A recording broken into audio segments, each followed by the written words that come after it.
गीता के 13वें अध्याय का महात्म्य। श्री नारायण जी बोले, हे लक्ष्मी, अब तुम 13वें अध्याय का महात्म्य सुनो। दक्षिण देश में एक हरि नामक नगर था। हरि नामक क्या है? नगर था। वहां एक व्यभिचारिणी स्त्री रहती थी।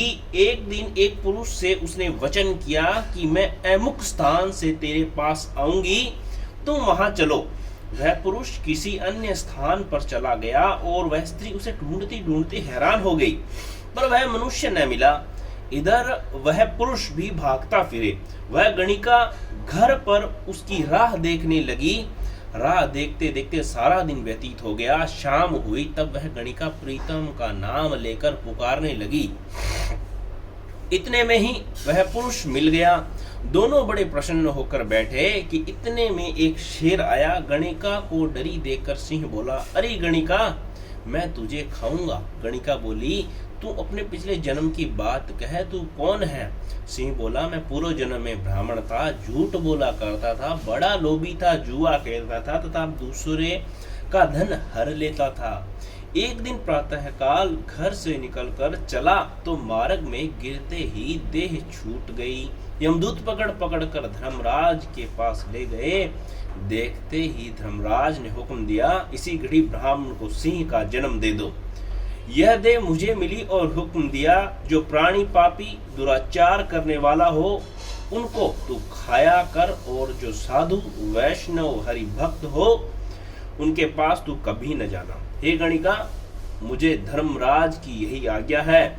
उनकी आज्ञा पाकर सिंह की योनि में आया हूं। तू व्यभिचारिणी गणिका पापिनी है, इसी से मैं तुझे खाऊंगा। इतना कहकर गणिका को खा लिया। तब यमदूत गणिका को धर्मराज के पास ले गए। धर्मराज ने हुक्म दिया, इसको चांडाली का जन्म दे दो। श्री नारायण जी कहते हैं, लक्ष्मी, उसने गणिका की देह त्याग चांडालिनी की देह पाई। कई दिन पीछे वह एक दिन नर्मदा नदी के तट पर चली गई। वहां देखा कि एक साधु गीता के 13वें अध्याय का पाठ करता है। उसे उसने सुन लिया। जब अध्याय सुनकर प्रसाद पाया तो तुरंत चांडालिनी के प्राण छूट गए।